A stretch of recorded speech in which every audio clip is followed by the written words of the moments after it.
بسم اللہ الرحمن الرحیم۔ السلام علیکم۔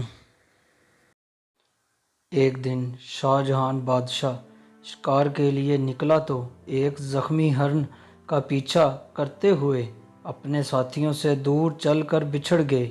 ہرن بھی ہاتھ نہ آیا اور راستہ بھی کھو دیا۔ دوپہر کا وقت تھا، ساتھیوں کو دور دور تک کوئی نام و نشان نہیں تھا۔ بادشاہ کو سخت پیاس لگی تھی۔ اتنے میں ان کی نظر ایک درخت پر پڑی جس کی ٹھنڈی چھاؤں کے نیچے ایک گڈریا اپنی بھیڑ بکریوں کے ساتھ بیٹھا ہوا تھا۔ بادشاہ جو اس وقت شکار کے کپڑوں میں تھا، گڈریے سے پانی مانگا تو اس نے بتایا کہ ساتھ میں لایا ہوا پانی ختم ہو گیا ہے۔ اس نے فوراً ایک بکری کے دودھ سے برتن دھو کر دوسری بکری کا دودھ بادشاہ کو پینے کے لیے دیا۔ شاہ جہان کو گڈریے کی یہ بات بہت پسند آئی، چنانچہ بادشاہ نے اس سے کاغذ مانگا۔ جنگل میں بھلا گڈریے کے پاس کاغذ کہاں سے آئے گا؟ بادشاہ نے درخت کا ایک پتا توڑ کر اس پر خنجر کی نوک سے کچھ لکھا اور اس گڈریے کو دیتے ہوئے بولا، یہ لو اپنا انعام، ہم نے تمہیں 2 گاؤں جگیر میں دیے ہیں۔ جمعے کو یہ پتہ لے کر جامع مسجد دلی آ کر ہم سے مل لینا۔ گڈریا خوش ہو کر گھر لوٹ چلا۔ اپنی کمبل زمین پر ڈال کر وہ پتہ اس پر رکھ دیا اور بکریاں بند کرنے لگا۔ اتنے میں ایک بکری جو ادھر سے آ رہی تھی، اس نے پتہ منہ میں اٹھا لیا اور گڈریے کے پہنچنے سے پہلے ہی چٹ کر گئی۔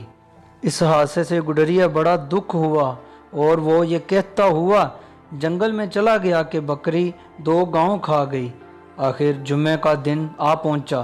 گڈریا اپنے گاؤں سے نکل کر دلی کی طرف چل پڑا۔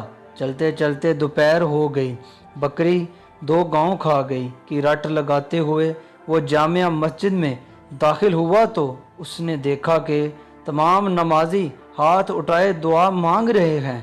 اس نے بادشاہ کو بھی دعا مانگتے دیکھا تو ایک دم چیخ پڑا کہ داتا چھپڑ پھاڑ کر دے گا تو لوں گا، اور یہی کہتے ہوئے واپس بھاگ نکلا۔ بادشاہ نے نماز کے بعد اسے بہت تلاش کیا لیکن وہ نہ ملا۔ جنگل میں پہنچتے پہنچتے گڈریے کو شام ہو گئی۔ وہ وہیں ایک بڑے پرانے درخت پر چڑھ کر بیٹھ گیا۔ رات کو کچھ ڈاکو وہاں آئے اور گاؤں میں ڈاکہ ڈالنے کی منصوبہ بندی کرنے لگے۔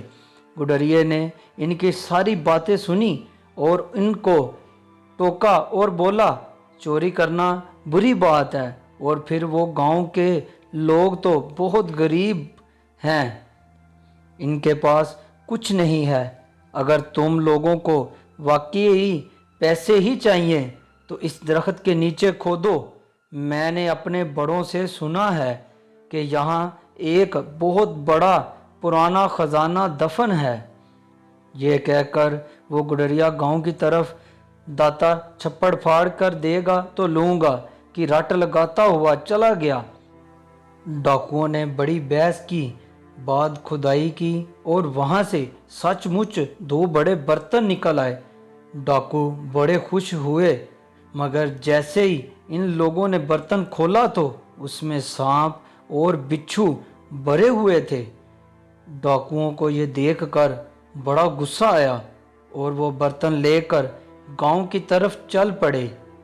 ایک جھونپڑی سے گڈریے کی آواز آ رہی تھی۔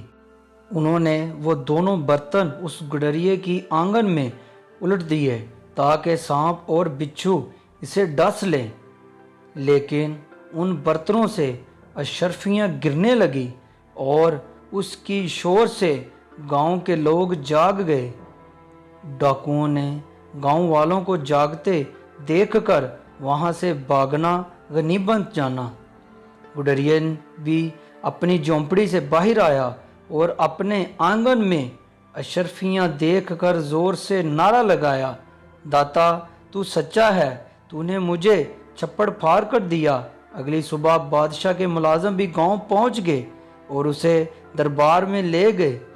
گڈریے نے بادشاہ کو سارا واقعہ سنایا اور یہ بھی بتایا کہ میں نے کیوں آپ سے انعام لیے بغیر واپس بھاگنا اچھا سمجھا، کیونکہ آپ بھی مسجد میں بیٹھ کر اس اللہ سے مانگ رہے تھے جو سب کا اللہ ہے، تو میں نے سوچا کہ میں بھی کیوں نہ اسی اللہ سے مانگوں جس سے وقت کے بادشاہ بھی مانگتے ہیں، اور آپ نے دیکھ لیا کہ اس نے مجھے میرا انعام دے دیا ہے۔ بادشاہ نے گڈریے کو عزت کے ساتھ اس کے گاؤں بھیج دیا۔ تو دیکھا تھا دوستو، جو اللہ تعالیٰ سے مانگتا ہے اللہ پاک اس کو بہت نوازتا ہے۔ اگر آپ کو میری آج کی کہانی پسند آئی ہے تو ویڈیو کو لائک کریں اور چینل کو ضرور سبسکرائب کریں۔ نیکسٹ ویڈیو تک دیجیے گا اجازت۔ اللہ حافظ، اللہ نگہبان۔